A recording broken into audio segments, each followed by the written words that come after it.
ब्रह्मगदाकृते सौन्दर्यसार सर्वस्वं वन्दे नन्दात्मजं प्रपन्नपारिजाताय स्तोत्रवेत्रैकपाणये ज्ञानमुद्राय कृष्णाय गीतामृतदुहे नमः। वसुदेवसुतं देवं कंसचाणूरमर्दनं देवकी परमानन्दं कृष्णं वन्दे जगद्गुरुं। वंशीविभूषितकरान्नवनीरदावात् पीताम्बरादरुणबिम्बफलादगोष्ठात् पूर्णेन्दुसुन्दरमुखादरविन्दनेत्रात् कृष्णात् परं किमपि तत्त्वमहं न जाने। नवजलधरवर्णं चम्पकोद्भासिकर्णं विकसितनलिनाश्यं विस्फुरन्मन्दहास्यं कनकरुचितुकूलं चारुवराभचूलं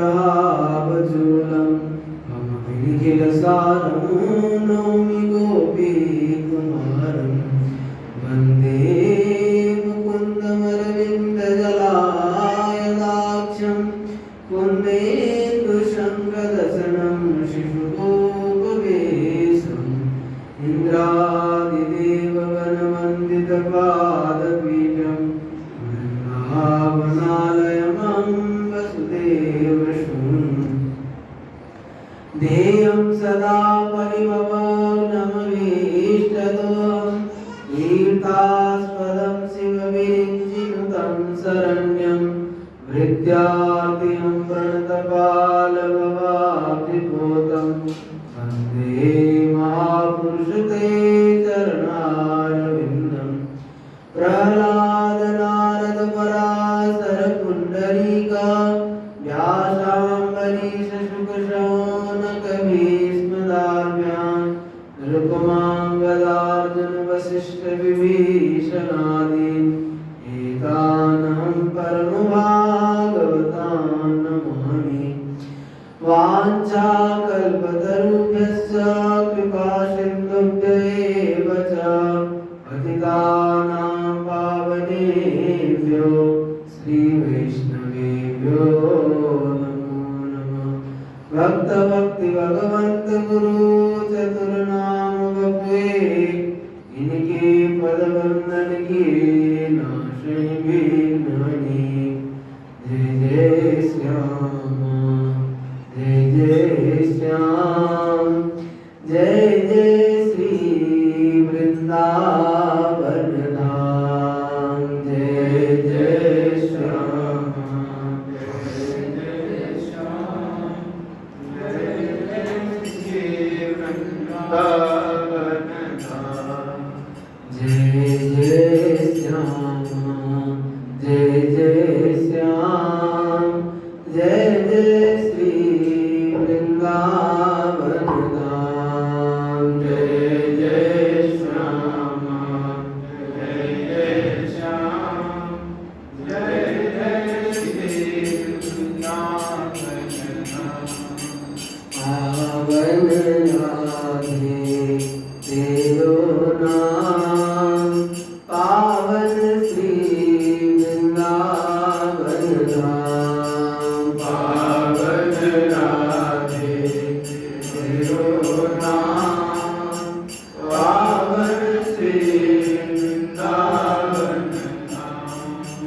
जय बरसानो जय नंदराम रावण गोकुल अति अभिराम। जय बरसानो जय नंदराम रावण गोकुल अति अभिराम। जय गोवर्धन जय ब्रजधाम श्री यमुना ललित ललाम। जय गोवर्धन जय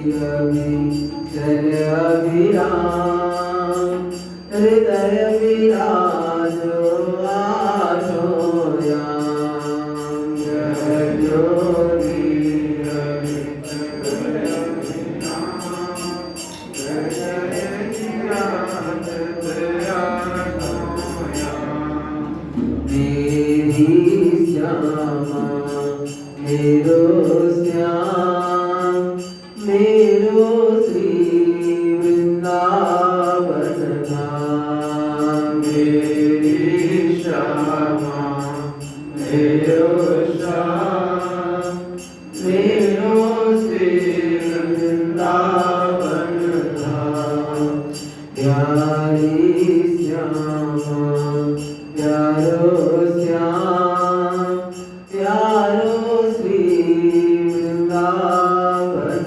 धाम प्यारी श्यामा प्यारो श्याम प्यारो श्री वृंदावन धाम जय जय श्यामा जय जय श्याम जय जय श्री वृंदावन धाम जय जय श्यामा जय जय श्याम जय जय श्री वृंदावन धाम जय जय श्री वृंदावन धाम जय जय श्री वृंदावन धाम श्री वृंदावन बिहारी लाल की जय श्री राधा रानी की जय श्री यमुने रस रानी की जय श्री ललित लाडली गोपाल लाल की जय अनंत कोटि सर्वसंत महात्माओं की जय जय जय श्री राधे श्याम भक्तवांछा कल्पतरु भक्तवत्सल शरणागत वत्सल अहेतु करुणा करनालय हमारे ललित लाडली गोपाल लाल जी के अहेतु कृपा करुणा से हम लोग भक्तमाल की चर्चा कर रहे हैं। पूर्व प्रसंग में हम लोग श्री सूरदास जी का चरित्र श्रवण किए और आज श्री परमानंद दास जी के अष्टछापक में अष्ट सखा में से एक सखा है परमानंद दास जी। आज उनका चरित्र कहने जा रहे हैं हम लोग। तो श्री लाभा गोस्वामी जी ने जो परमानंद दास जी के लिए 56 छंद में उनका जीवन चरित्र वर्णन किया तो उसका हम लोग पाठ करेंगे और उसके अनुसार फिर कथा सुनेंगे।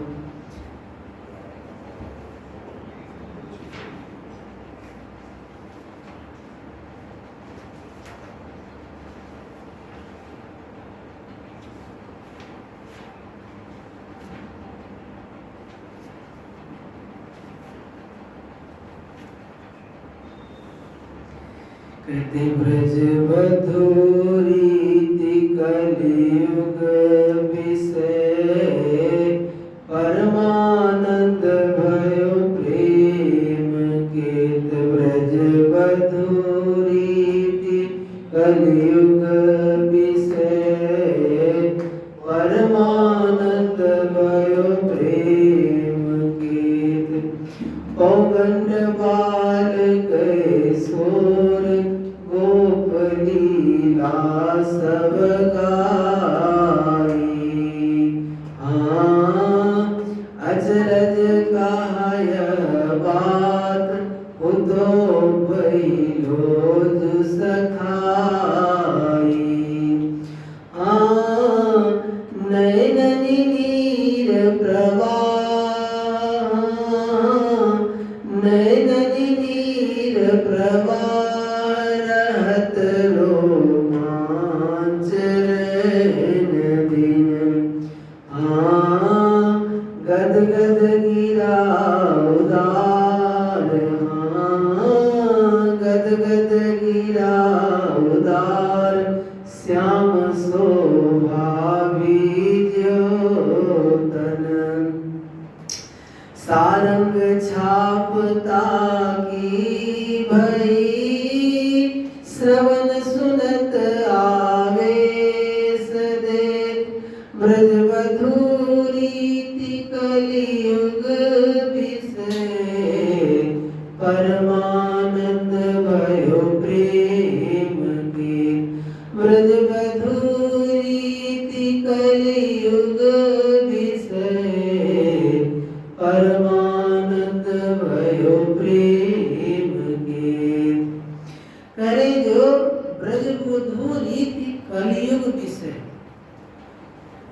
जब द्वापर में भगवान अवतार लिए थे कृष्ण भगवान, तो गोपियों ने उनका अनंत सौंदर्य माधुर्य रूप का दर्शन किया था और फिर उनसे प्रेम किया था।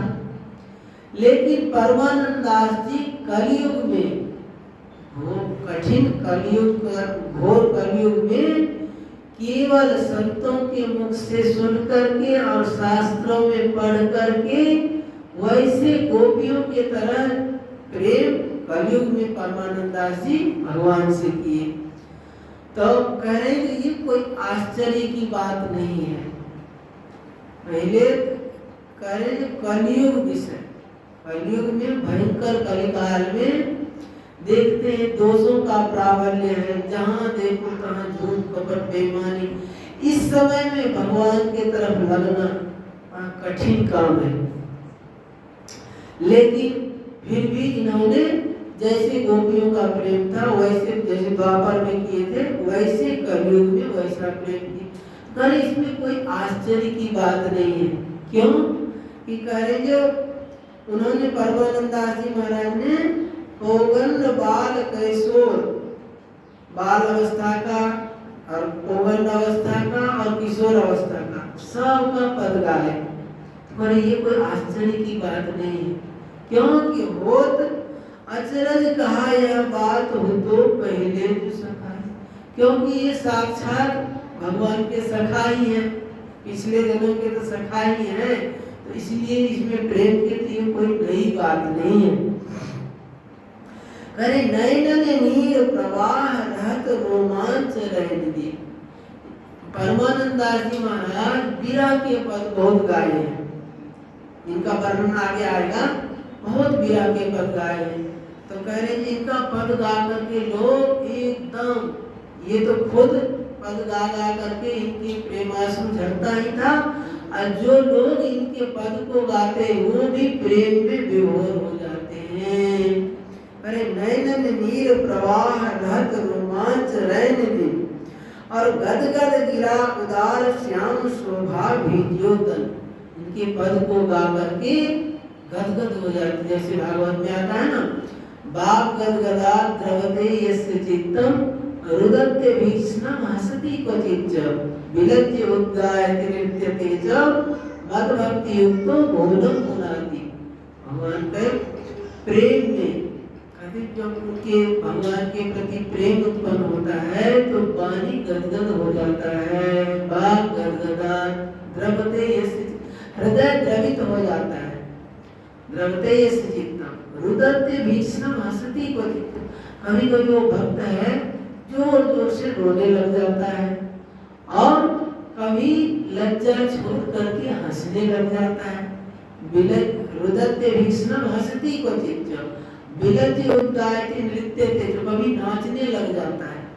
ये प्रेम की अवस्था है, अष्टसात्विक विकार है। तो कर ऐसे इनके पद गा करके वाणी गदगद हो जाती। और कहते हैं जो सारंग छाप ताकि भाई, ये विशेष करके सारंग राग में पद बनाए, तो इसीलिए इनको लोग सारंग जी भी कहने लगे। सारंग राग में पद बनाए तो इनको सारंग जी कहने लगे।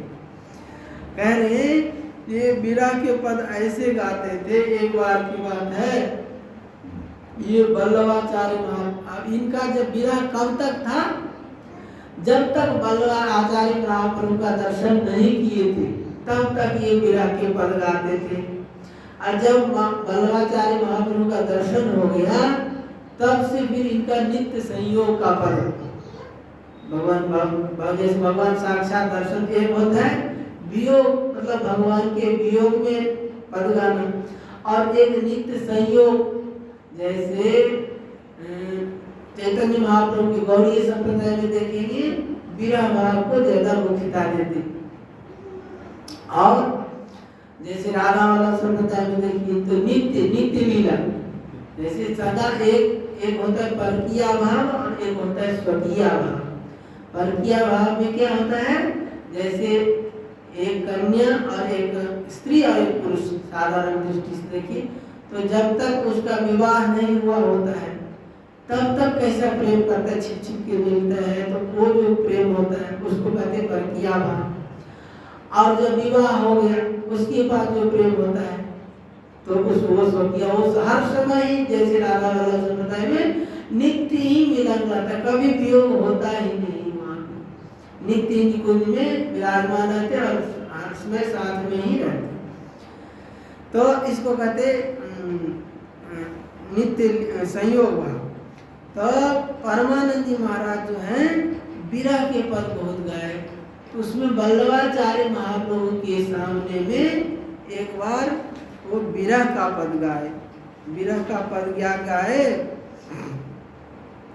कि कहते हैं जो हरि तेरी लीला की सुधि आवे, ये पद गाए परमानंद जी महाराज, जो हरि तेरी लीला की सुधि आवती, कमल नयन मन मोहन मूरति, मन मन चित्र बनावती, एक बार जय मिलत माया करी, सो कैसे बिसरावती, मृदु मुस्कानी बंक अवलोकनी, चाल मनोहर भावती, कबहु की निवृत्ति मिर आलिंगति, कबहु की पिक सुरगावती, कबहु की संभ्रम क्वासी क्वासी, कहीं संगहीन उठी धावती, कबहु के नयन मूंदी अंतर्गति, बनमाला पहिरावती, परमानंद प्रभु श्याम ध्यान धरी, ऐसे विरह गवावती।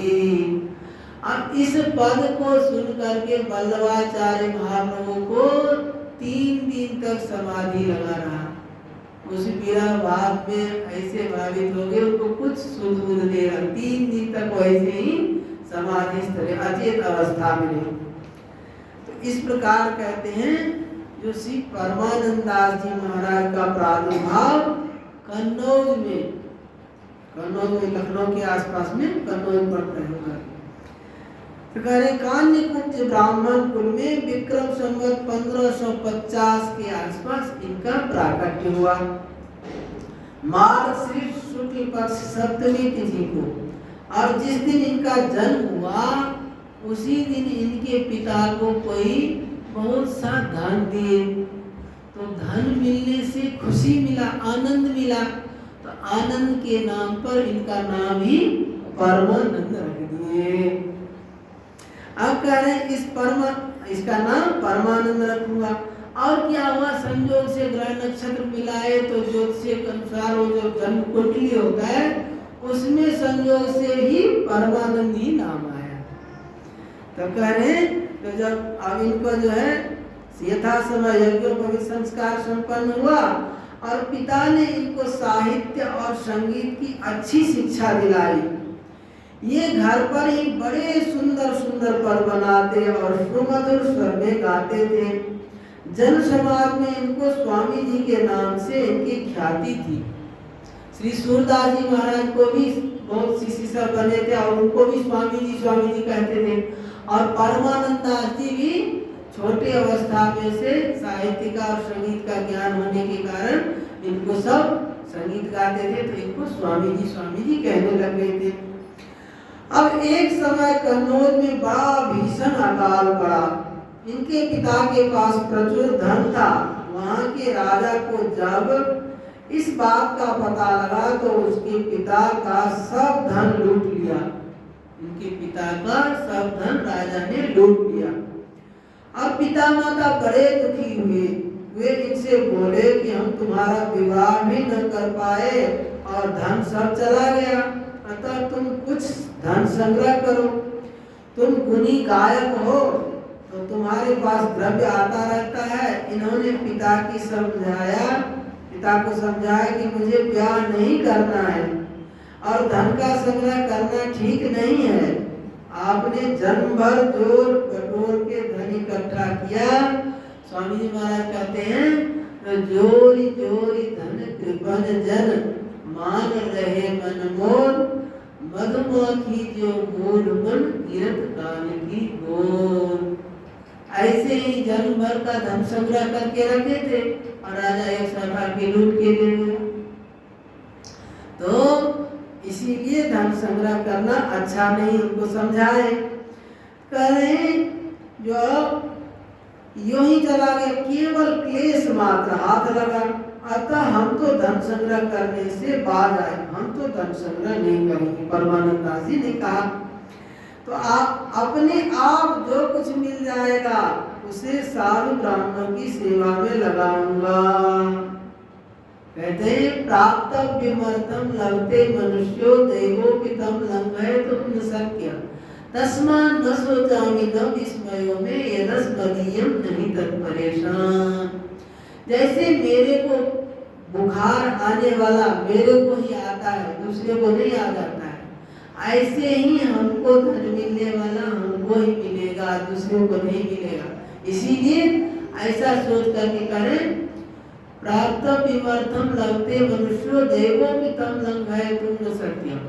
अरे इसको देवता लोग भी इसको उल्लंघन नहीं कर सकते। इसीलिए तस्मात् न सोचामि न विस्मयो में, बिल्कुल मैं चिंता नहीं करता हूँ। क्यों कि यदस्मदीयं नहीं तत्परेषां, जो मेरा है वो मेरे को ही मिलेगा, दूसरे को नहीं मिलेगा।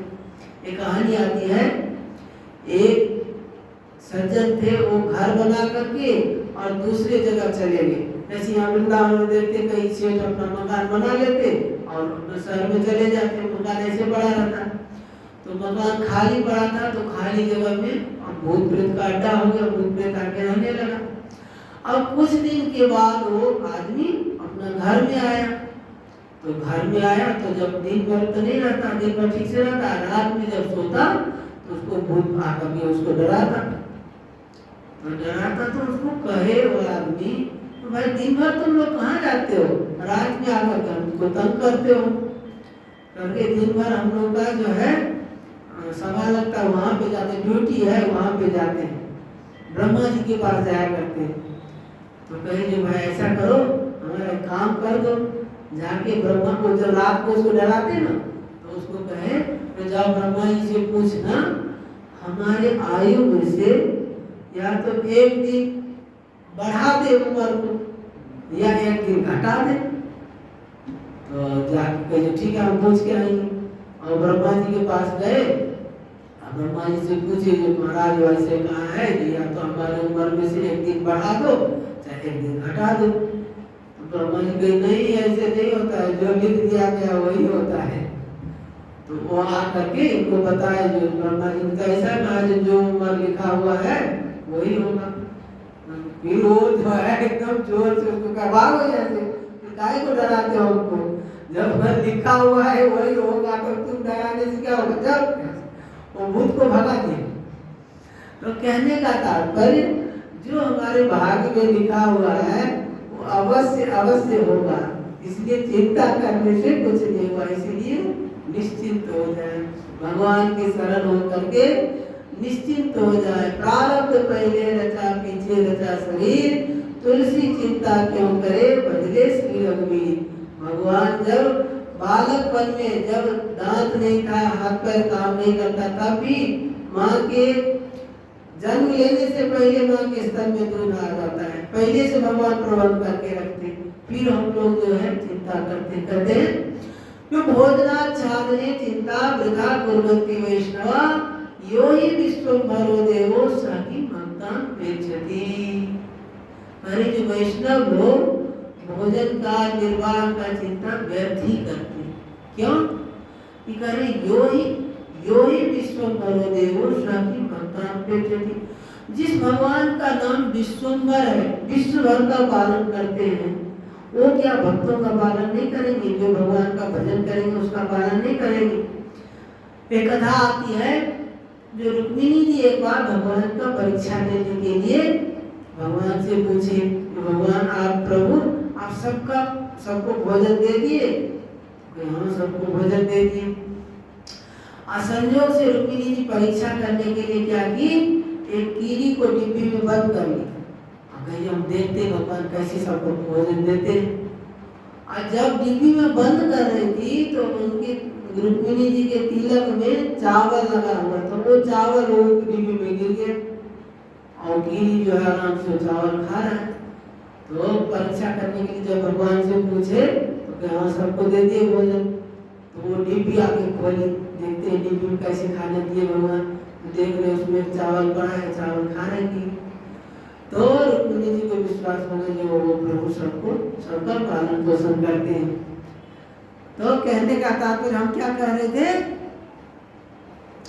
यहाँ चरित्र परमानंद दास जी का चल रहा था, उसमें कह रहे कि हम धन संग्रह नहीं करेंगे, आप हमको मिल जाएगा, उसी से हम निर्वाह करेंगे।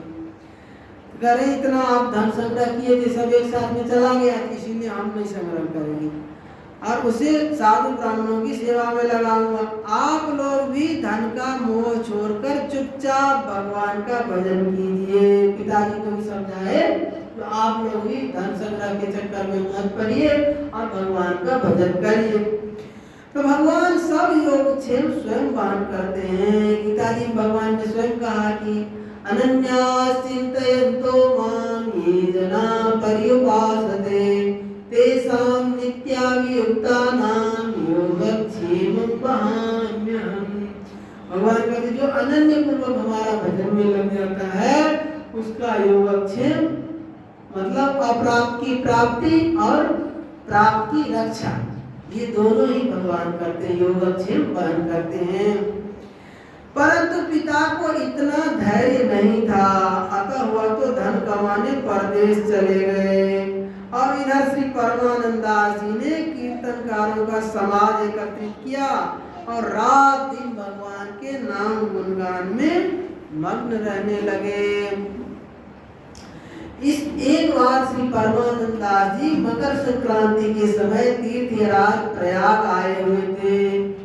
इनके निवास स्थान पर पद कीर्तन का बड़ा सुंदर समाज होता था। उन दिनों श्रीमद् बल्लवाचार्य महाप्रभु उस पार अरेल में विराजते थे। अरेल के ही बहुत से भक्त प्रयाग आते तो श्री परमानंदास जी का कीर्तन अवश्य सुनते और जाकर श्री आचार्य प्रभु से इनकी बड़ी बड़ाई करते। श्रीमद् महाप्रभु जी कहते कि वह दैवी जीव है, उसकी ख्याति तो होनी ही चाहिए। श्री महाप्रभु के एक सेवक थे कपूर क्षत्रिय जलघरिया, उनकी राग में बड़ी प्रीति थी, उनको राग ताल बहुत अच्छा पसंद आता था। वो क्या करते थे, जब यहाँ पे महाप्रभु का सारा सेवा पूजा हो जाता संपन्न हो, जैसे अपने यहाँ अष्टयाम सेवा चलता है और रात 10 बजे बस शयन करा करके उसके बाद में आदमी फ्री होता है, तो वैसे जलघरिया में थे वो कपूर क्षत्रिय, वो उनकी राग में बड़ी प्रीति थी। अतः एक दिन जब परमानंदास जी एकादशी की रात्रि में जागरण कर कीर्तन कर रहे थे, तब रात्रि में अरेल से कपूर क्षत्रिय ने आचार्य चरण की सेवा कर और उनके शयन करने के बाद प्रयाग जाने की तैयारी की। मतलब वहां से सेवा पूजा करके शयन करा के और सोचे हम परमानंदास जी का कीर्तन सुन के उनसे मिल करके आए। तो रात्रि में तैर कर जमुना, बीच में जमुना जी है, इस पार परमानंदास जी रहते हैं और इस पार आचार्य महाप्रभु रहते हैं। तो रात्रि में वो जमुना जी को तैर करके उस पार गए। कह रहे हैं जो रात्रि में तैर कर श्री यमुना जी को पार कर और प्रयाग पहुंचकर श्री परमानंदास जी के समाज में सम्मिलित हो गए। वहां आचार्य जी के अन्य सेवकों ने इन्हें पहचान कर आगे बैठाया। वहां पे परमानंद जी के समाज में आचार्य महाप्रभु के भी सेवक लोग सब रहते थे। वहां पे वो पहचान लिए ये आचार्य महाप्रभु के सेवक हैं, तो ऐसा पहचान करके इनको आगे में बिठाए। श्री परमानंदास जी के द्वारा गाए गए विरह के पदों को सुनकर इनको बड़ा आनंद हुआ। कीर्तन समाप्त होने पर कपूर क्षत्रिय श्री परमानंदास जी से सप्रेम हरिस्मरण कर पुनः श्री आचार्य जी की सेवा में अड़ेल आ गए। रात्रि में उनसे मिलजुल करके फिर आ गए सेवा में। और इधर जागरण के उपरांत श्री परमानंदास जी को तनिक नींद आ गई। तो इन्होंने स्वप्न में देखा कि समाज में कपूर छत्री की गोद में श्री नवनीत प्रिय ठाकुर जी विराज रहे हैं।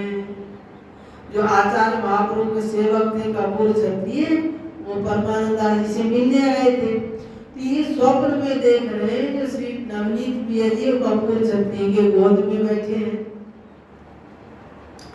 कह रहे हैं जो विराजमान है और मुस्कुरा कर कह रहे हैं कि आज मैंने तुम्हारा कीर्तन सुना। मतलब सपना में देख रहे हैं जो कपूर क्षत्रिय के गोद में ठाकुर नवनीत प्रिय जी हैं और मुस्कुरा करके कह रहे जो आज हमने तुम्हारा कीर्तन सुना। परमानंद दास जी कैसे कह रहे हैं, तो इस स्वप्न का इन पर ऐसा प्रभाव पड़ा कि जगने पर ये कपूर क्षत्रिय तथा श्री नवनीत प्रिय जी के दर्शन के लिए व्यग्र हो उठे।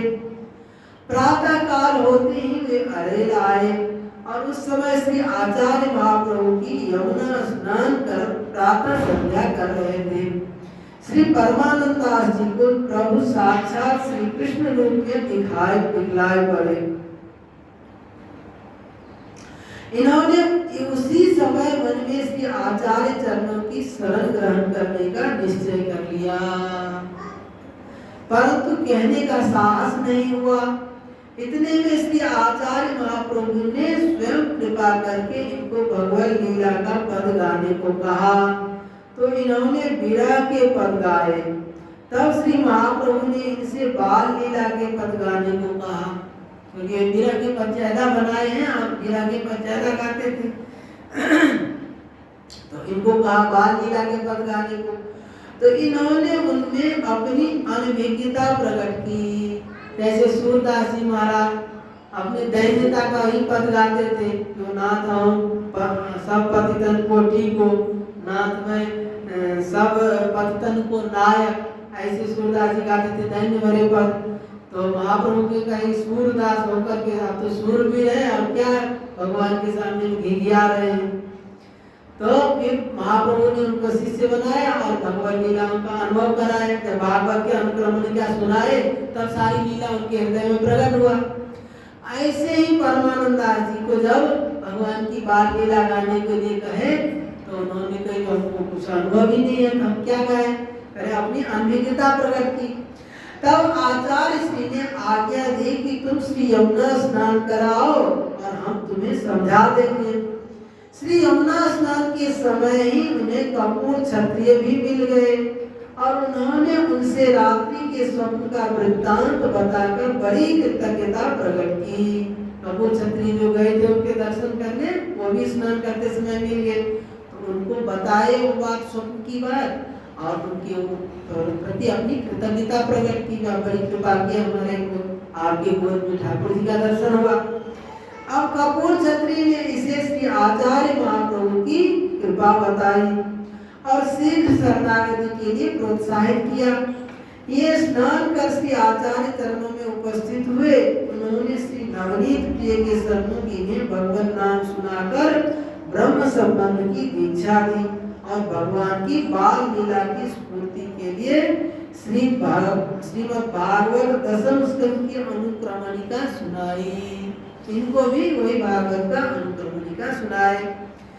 तब श्री परमानंद दास जी ने बाल लीला के बहुत से पद गाए, जिन्हें सुनकर श्री आचार्य प्रभु बहुत ही प्रसन्न हुए और श्री परमानंद दास जी की श्री नवनीत प्रिय की सेवा समय के पद सुनाने की सेवा सौंप दी।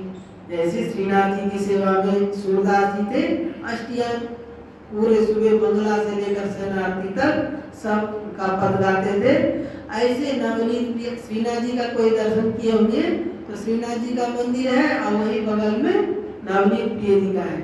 अब इनका आरती हो जाएगा फिर उनका आरती होगा, तो वहाँ पे लाइन लगा रहता है, इधर से दर्शन करके आए फिर वहाँ पे दर्शन, वहाँ से दोबारा आते आते दूसरा दर्शन का समय लग जाता है, लाइन लग जाता है। जैसे मंगला दर्शन किए तो मंगला दर्शन करके यहाँ से भीड़ लगा रहता है और लाइन में गए, यहाँ श्रीनाथ जी का दर्शन किए, वहाँ से फिर नवनीत प्रिय का दर्शन करके बाहर निकले तब तक फिर श्रृंगार आरती का दर्शन का लाइन लगता है। वहाँ पे खाली दर्शन ही होता रहता है, एक चक्कर घूम के आइए तो ऐसे। अब तो श्री परमानंदास जी को नवनीत प्रिय के पद सेवा में उनको नियुक्त कर दिए गए। अब कुछ काल तक अरेल में श्री आचार्य चरणों में के सानिध्य में रहने के अनंतर श्री परमानंदास जी को श्री ब्रज दर्शन की इच्छा हुई, तो इन्होंने श्री आचार्य प्रभु के सन्मुख यह पद गाया कि यह मानो गोपी जन वल्लभ मानुष जन्म और हरि सेवा ब्रज बसिबो दीजो मोहि सुलभ। तो संयोग की बात है कि उस समय श्री आचार्य प्रभु श्री विठलनाथ जी के उपनयन संस्कार करने के लिए के अनंतर उन्होंने श्री श्रीनाथ जी के चरण स्पर्श आदि कराने के लिए ब्रज आने का उपक्रम कर रहे थे। वल्लभाचार्य महाप्रभु विठलनाथ जी का उपनयन संस्कार करके और फिर श्रीनाथ जी के दर्शन के लिए आना चाह रहे थे ब्रज में, उसी समय की बात है। अतः इन्होंने इनकी अभिलाषा जानकर इन्हें भी अपने संग ले लिए और मार्ग में श्री परमानंदास जी की जन्मभूमि कन्नौज पड़ी। तब इन्होंने श्री आचार्य प्रभु को अपने घर पर लाकर पधरावनी की और बड़े भाव पूर्वक समस्त वैष्णवों की बड़ी सेवा की। भोजन करने के बाद जब श्री आचार्य प्रभु गद्दी पर विराजे और सब वैष्णव ने प्रसाद पा लिया, तब आपने परमानंदास जी से भगवत लीला पर गाने को कहा। तब इन्होंने श्री प्रभु जी का हार्दिक अभिप्राय जानकर यह पद गाया, हरि तेरी लीला की सुधिया में, हरि तेरी लीला की सुधिया में। यही पद सुनकर के आचार्य महाप्रभु 3 दिन तक समाधि में स्थित हो गए, चेतना शून्य हो गई। श्री आचार्य महाप्रभु 3 दिन तक मूर्छित रहे, चौथे दिन सावधान हुए। उसी दिन से ये श्री महाप्रभु के समक्ष ऐसे विरह के पद गाना बंद कर दिए। तो श्री परमानंदास जी ने पूर्वाश्रम में कन्नौज में जितने शिष्य सेवक थे, परमानंदास जी के बहुत सारे शिष्य सब थे, वो सबको आचार्य महाप्रभु के शरण कर दिए, सबको शिष्य बना दिया आचार्य महाप्रभु और सबको श्री आचार्य चरण का शिष्य बनवाया। इसी समय से ये अपना स्वामी पना छोड़कर सदा के लिए अनन्य दास बन गए। ये भी स्वामी जी थे ना, बहुत शिष्य थे इनके और संगीत के बहुत सारे सेवक थे, तो सबको जो है आचार्य महाप्रभु को शरण करके और अपना जो स्वामी पने का जो अभिमान था उसको छोड़ करके सदा के लिए ये दास बन गए। अब इसके बाद श्री परमानंद जी श्री आचार्य प्रभु के साथ श्री गोकुल आए। श्री गोकुल का दर्शन करके और इन्हें बहुत ही सुख मिला। कुछ दिन तक गोकुल में रहकर श्री नवनीत प्रिय जी की कीर्तन सेवा करने के उपरांत एक बार ये श्री आचार्य महाप्रभु के साथ श्री गोवर्धन पधारे। वहाँ श्री श्रीनाथ जी का दर्शन करके एकदम आसक्त हो गए, श्रीनाथ जी के रूप में आसक्त हो गए। और रात्रि में शयन आरती के बाद श्री आचार्य जी ने इन्हें श्री ठाकुर जी का दूध प्रसाद दिलवाया, जिसके पीने से इन्हें सारी रात भगवान की लीलाओं का अनुभव हुआ। अतः उस रात्रि में कीर्तन के बहुत पद गाए। इनके भाव को देखकर आचार्य श्री ने इन्हें श्री श्रीनाथ जी की कीर्तन सेवा सौंप दी। पहले नवनीत प्रिय जी की सेवा में थे और श्रीनाथ जी के प्रति इनका भाव देख करके फिर श्रीनाथ जी की सेवा में इनको रख दिए। फिर तो ये सुरभि कुंड पर निवास करते हुए नित्य नवीन पदों के द्वारा श्री श्रीनाथ जी की सेवा करने लगे। एक बार एक राजा रानी श्री श्रीनाथ जी का दर्शन करने आए। रानी के आग्रह पर दर्शन करने के समय उसके लिए पर्दे की व्यवस्था की गई। मतलब मंदिर में तो रानी जा रही तो उनको पर्दा में ले जा रहे थे। मंदिर में तो भीड़ भाड़ रहता है और वहाँ जो पर्दे की व्यवस्था की, श्री ठाकुर जी को रानी का यह पर्दा पसंद नहीं आया। भला भगवान और भक्तों से पर्दा क्या। अतः जब रानी पर्दे के भीतर से दर्शन कर रही थी, उसी समय श्री ठाकुर जी ने मंदिर का प्रधान द्वार खोल दिया और द्वार खोलने से वहाँ भीड़ भी एक साथ आए। अब फलस्वरूप दर्शनार्थियों की अपार भीड़ दर्शन के लिए एक साथ टूट पड़ी, जिससे रानी का पर्दा अस्त व्यस्त हो गया। रानी भी भीड़ में कुचल गई। वो जैसे तैसे प्राण बचाकर वहां से निकल पाई। श्री परमानंद दास जी यह सब लीला देख रहे थे, अतः उन्होंने उस समय यह पद गाया, कौन यह खेल गए की पानी। उस समय श्री महाप्रभु भी वहीं विराजमान थे। उन्होंने मुस्कुराकर कहा, इस पद को इस प्रकार गाओ, भली यह खेलवी की वाणी। मतलब अच्छा लीला के ठाकुर जो है प्रधान द्वार खोल दिए और रानी को कुचलवा दिए, अच्छा लीला किए। तो कह रहे हैं जो पूरा पद। हाँ, एक बार श्री सूरदास जी, कुम्मन दास जी और श्री रामदास जी आदि वैष्णव श्री परमानंद दास जी के निवास स्थान पर गए और वैष्णवों का दर्शन कर श्री परमानंद दास जी बहुत प्रसन्न हुए और उस समय यह पद गाए, अब आप मेरे नंद नंदन के प्यारे, माला तिलक मनोहर बानो त्रिभुवन के उजियारे। फिर यह पद गाया कि हरिजन संग छिनक जो होई, इससे श्री परमानंद दास जी की वैष्णव निष्ठा प्रकट होती है। वैष्णव के यह पूछने पर कि सबसे श्रेष्ठ प्रेम किसका है, तो इन्होंने यह पद गाया कि गोपी प्रेम की ध्वजा।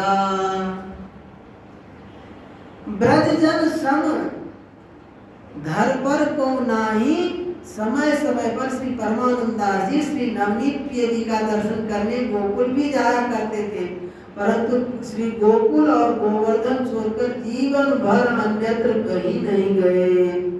श्रीमद् वल्लभाचार्य जी के लीला संवरण के अनंतर श्री परमानंद दास जी का श्री गोसाई विठलनाथ जी के प्रति भी वैसा ही पूज्य भाव रहा।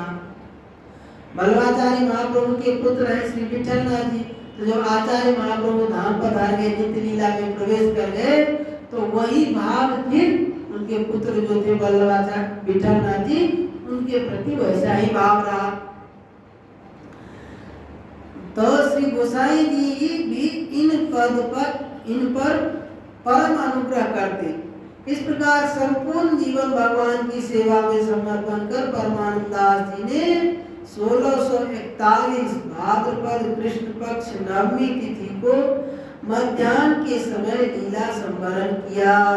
वर्णन आया है कि श्री परमानंद दास जी उस दिन नंद महोत्सव का आनंद लेकर अपना अंतिम समय आया हुआ जानकर श्री ठाकुर जी को प्रणाम कर सुरभि कुंड पर आकर लेट रहे।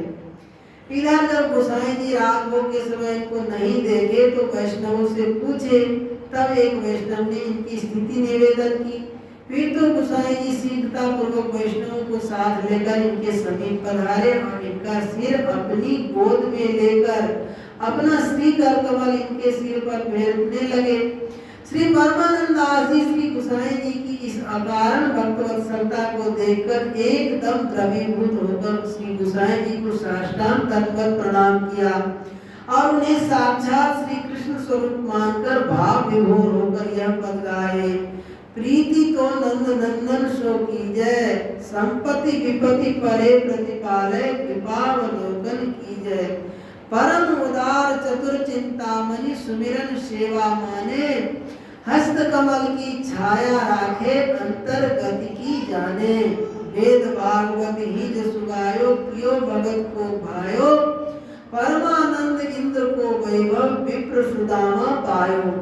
एक वैष्णव ने श्री परमानंद दास जी से साधन संबंधी जिज्ञासा की, तब इन्होंने यह पद गाया, प्रात समय उठी करिए श्री लक्ष्मण सुत गान, प्रकट भय श्री बल्लभ प्रभु देत भगतनि दान, श्री विठलेश प्रभु रूप के निधान, श्री गिरधर उदय भयो भान आदि आदि। इस प्रकार से श्री परमानंद दास जी का चरित्र यहाँ संपन्न हुआ। अब कहते हैं जो हम लोग साधन करते हैं लेकिन जैसा उन्नति होना चाहिए वैसा नहीं दिखता है, इसमें कारण क्या है? साधन भजन करते तो साधन भजन का तो बहुत महिमा है, नाम का देखिए, भगवान की सेवा का, परिक्रमा का, वृंदावन धाम का, वास का, बहुत महिमा, अनंत अपार महिमा है। लेकिन वैसा हम लोग करते हुए भी वैसा प्रकट क्यों नहीं होता, वैसा अनुभव हमको क्यों नहीं होता? तो कह रहे हैं जो हम जितना साधन करते हैं तो उसमें असाधन भी मिला हुआ रहता है। हम इधर से साधन करते हैं, जैसे जितना पूंजी हम कमाते हैं और उसमें से खर्च भी कर देते। तो कहते जैसे साधन करते हैं तो इसमें क्या थोड़े थोड़े सूक्ष्म अपराध जो हो जाता है तो उसमें सारी संपत्ति हमारी नष्ट हो जाती है। अब अपराध के विषय में कहते हैं, एक चरित्र आता है, गोवर्धन में एक बंगाल प्रांत के ही एक युवा अवस्था के एक संत थे। बड़े राजकीय परिवार के थे, बड़े धन संपत्ति वाले थे, लेकिन वैराग्य चढ़ा तो सब कुछ घर द्वार छोड़ करके और आगे भजन करने लगे। और भजन ऐसे करते, भजन में वो रसी ऐसा आता है जो खाने पीने का सुनी एकदम से वो रात दिन उसी में लगे रहते थे। बड़ा अच्छा उनका भजन लीला चिंतन होता था। अब एक बार की बात है, संयोग से एक रामानंदी संत थे और वो कहे जो महाराज हमारे गुरु जी का तिथि है, आज जो है हमारे वहीं भोजन करिए आप। तो उन्होंने क्या कहा, क्यों हमारे घर में भोजन की कमी थी क्या? हमने सब छोड़ कर क्या है भजन करने के, क्या आपके वहाँ खाने के लिए आए? आप देखिए वो ये भी कह सकते नहीं महाराज हमको बाहर में जो है खाना अनुकूल नहीं होता, ये भी दैन्यता पूर्वक ये भी कह सकते, लेकिन थोड़ा सा सूक्ष्म अभिमान आया कि जो हम खाने के लिए आए हैं क्या, हम भजन करने के लिए आए हैं। अब इतना सा वो जो रामानंदी संत थे उनके मन में दुख लगा, देखो भाई हम कहे और आपको जो है मना कर दिए, तो वो तो दुख लगे तो वो चले गए, कोई मना कर दिए तो वो वापस चले गए। लेकिन क्या हुआ, अब एक दूसरे के मन में ठेस पहुंचा, इससे क्या हुआ, सूक्ष्म अपराध बन गया। अपराध बनने से क्या हुआ, जो ये भजन में रात दिन लगे रहते थे सो इनको जो है अब अच्छी अच्छी खाने पीने का इच्छा होने लगा। अब इच्छा होने से क्या कहें, अब कहीं परिचित तो था नहीं, तो इन्होंने घर में संदेश भेजा जो हमको जो है व्यवस्था के लिए। अब माता जी सुनते ही, माता जी को पता लगा, इधर किसी पता भी नहीं था, माँ बाप को जो कहाँ रह रहे हैं का कुछ पता भी नहीं था, एकदम भजन में लगे थे। अब इनको माता को जब समाचार मिला जो हमारा बेटा ऐसे है, अब ये खूब धन संपत्ति लेकर खाने पीने का सामान लेकर के आए और इनको अच्छा अच्छा खिलाने लगे। अब खिलाते खिलाते धीरे धीरे जो है इनका भजन सब जो है सब ढीले पड़ गए। वो खाने पीने में आराम से खा पी करके रहने लगे, भजन सब चौपट हो गए। अब उसी समय की बात है, बरसाने में रहते थे बाबा हंसदास जी और उनकी पत्नी थी गोपाली बाई, वो रहती थी गोवर्धन में और बाबा हंसदास रहते थे बरसाने में। पहले समय में, बाद में दोनों विरक्त हो गए, विरक्त होकर की पत्नी रहती गोवर्धन में और बाबा हंसदास रहते बरसाने में, लेकिन कभी कभी मिलने के लिए जाया करते थे। वो क्या, बाबा हंसदास जी थे पहले रघुनाथ जी मंदिर है ना, वो मंदिर में मैनेजर थे और उनकी पत्नी जो थी, अब मैनेजर की पत्नी है तो मामूली थोड़ी, अब पूर्व का ही शरीर था, तो बंगाल में वो सजने धजने का थोड़ा ज्यादा ही रहता है, तो खूब साज समाज श्रृंगार करके और पायल सब पहन करके सत्संग में आती, छम छम छम छम करती हुई आती, तो सबका दृष्टि उसके ऊपर आकर्षित हो जाता कि कौन आ रही है। तो एक दिन और वहाँ पे जो है गोपाल दास जी का सत्संग कराते थे, क्योंकि सत्संग में वो आती थी। तो डायरेक्ट उनको कैसे कहे, मैनेजर की पत्नी है, उनको कैसे कहे, उनको शिक्षा देने के लिए एक पद बनाए। क्या बनाए, जो गहना बेचो साधु जिमाओ, यह तन मल को भांडो और नहीं और जन्म जन्म गधैया बनेगी, राम भजोरे रांडो। और वो तो व्यंग करके वो बोली, लेकिन उसके मन में लग गया बात, और बात लग गया तो वो भी जो है साधुगण, वो भी त्याग करके सब चीज गहना दुनिया सब बेच करके वो भी बाबा जी बनी। और बाबा जी बनी तो वहाँ बिहारी जी के दर्शन करने के लिए जाते थे। तो उस समय साधु नहीं बने थे, उस समय की बात है। तो बिहारी जी में देखेंगे माताएं बहनें सब आगे में दर्शन करती है, पीछे भाई लोग रहते हैं। तो वो माताएं जो थी वो आगे में दर्शन कर रही हैं और उनके पति जो है मैनेजर वो पीछे है दर्शन कर रहे हैं। अब वो ठाकुर जी से प्रार्थना कर रहे हैं, प्रभु हमारे पति या तो वैष्णव हो जाए, भगवान के भजन में लग जाए, नहीं तो मर जाए। और वो पति जो है पीछे से सुन रहा है, देख रहा है। अब जो है उनको लगा, तब जो है वो मैनेजर पद सब छोड़ करके बाबा जी बन गए। अब बाबा जी बन गए तो ऐसे दोनों सच्चे भक्त बने। वो पत्नी भी भक्ता हो गई, कोई गोपाल दास जी का शिष्य, और हंसदास जी जो थे वो भी वही गोपाल दास जी का शिष्य। और दोनों शिष्य दीक्षा लेकर के एक गोवर्धन में और एक बरसाना में, और दोनों रहकर के भजन करते करते दोनों सिद्ध हो गए। तो वही बाबा हंसदास जी गोवर्धन में आए थे मिलने के लिए। अब उनका नाम सब सुन रखे थे, बाबा हंसदास जी बड़े अच्छे संत हैं। अब वो जो थे सज्जन नवयुवक जो जिनकी माता आकर के खिला पिला रहे थे, अब वो जो है संतों से जाके पूछने गए, जी महाराज हम ऐसे भजन करते थे और जो है अब तो हमारा भजन सब छूट गया, तो क्या करें, उपाय बताइए। तो कहे जो वो तो सिद्ध थे तो पहचान ली, वो कहे जो भाई तुम्हारे द्वारा वैष्णव अपराध हो गया है, इसी कारण से तुम्हारा भजन साधन सब छूट गया। कि महाराज हम तो कहीं जाते आते भी नहीं, हम तो अभी एक ही जगह भजन करते हैं। कहीं नहीं, बात वही है, तुम सोचो जाकर के विचार करो, देखना घुमाना बुद्धि। तब वो बुद्धि घुमाते घुमाते घुमाते उनको लगा हाँ महाराज एक दिन ऐसा हुआ था, एक रामानंदी वैष्णव आए थे निमंत्रण देने के लिए, और हमने कहा हम खाने के लिए आए क्या।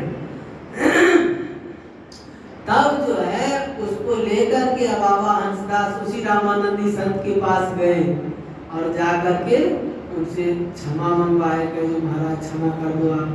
तो कहे हाँ महाराज उस दिन आपने ऐसा कहा था, मना कर दिया था, तो मेरे मन में दुख तो लगा ही, तो लेकिन हम क्या कर सकते थे, तो फिर उनको क्षमा मंगवाए, तब जाकर के फिर से भजन होने शुरू हुआ। तो कहने का तात्पर्य जो छोटा छोटा अपराध बन जाता है, जिससे सारा भजन किया करा है सब चौपट हो जाता है। इसीलिए और भी बहुत ये अपराध के विषय में और बहुत सा चरित्र है। एक हरिराम व्यास जी का चरित्र है, एक रूप गोस्वामी जी का चरित्र है। कभी समय होगा, आज तो समय हो गया, फिर बताएंगे। आज की कथा को यही विश्राम देते हैं। मेरो वृंदावन वृंदावन वृंदावन, मेरो वृंदावन वृंदावन वृंदावन, प्यारो वृंदावन वृंदावन वृंदावन, प्यारो वृंदावन वृंदावन वृंदावन, जीवन वृंदावन वृंदावन वृंदावन, जीवन वृंदावन वृंदावन वृंदावन, सर्वस्व वृंदावन वृंदावन वृंदावन, सर्वस्व वृंदावन वृंदावन वृंदावन, मेरो वृंदावन वृंदावन वृंदावन, मेरो वृंदावन वृंदावन वृंदावन, प्यारो वृंदावन वृंदावन वृंदावन, प्यारो वृंदावन वृंदावन वृंदावन, मेरो वृंदावन वृंदावन वृंदावन, मेरो वृंदावन वृंदावन वृंदावन, प्यारो वृंदावन वृंदावन वृंदावन,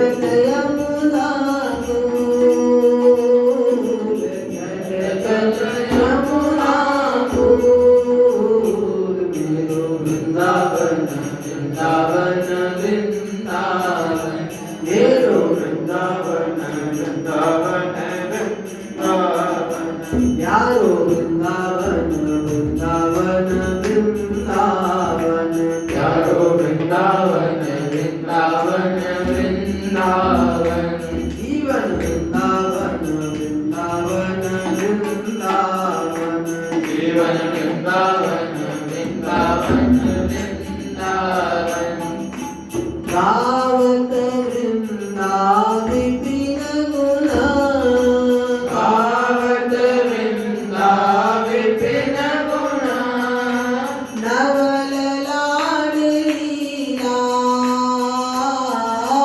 नवल लाड लीला, सुखद लता फलपूर ध्रुमा, सुखद लता फलपूर ध्रुमा, अद्भुत परम रसायन, अद्भुत परम रसायन, मेरो वृंदावन वृंदावन वृंदावन, मेरो वृंदावन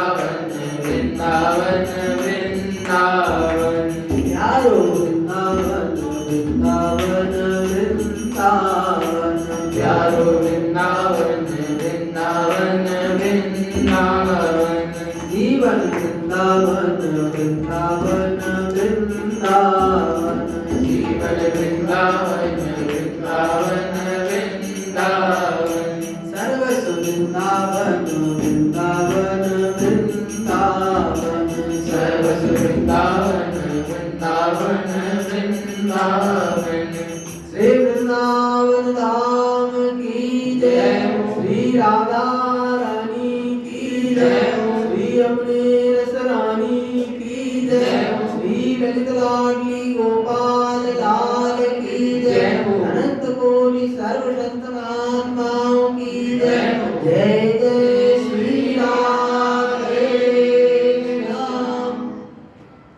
हे राम, हे नाम हे मेरे नाम, मैं आपको भूलूं नहीं, मैं आपको भूलूं नहीं, हे मेरे नाम, हे मेरे नाम, हे मेरे प्राणनाथ, हे मेरे प्राणनाथ, कोई भी आपको भूले नहीं, कोई भी आपको भूले नहीं, हे मेरे प्यारे, हे मेरे प्यारे, हे मेरे प्राण प्यारे, हे मेरे प्राण प्यारे, कोई भी अपने आप को भूले नहीं, कोई भी अपने